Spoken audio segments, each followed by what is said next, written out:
I just installed these smart Lutron light switches, and these two light switches right here are sunken into the wall due to an overcut. And let's fix it with these. So first, let's remove all 8 of these screws on this wall plate.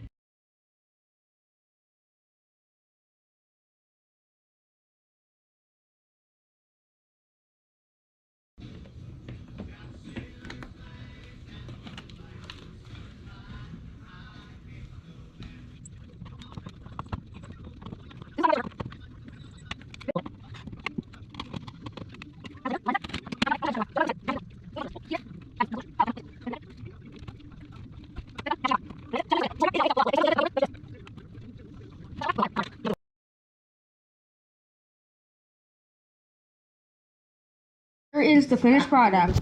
I think it's worth it for $4. Look at her. We gotta send Annie a picture.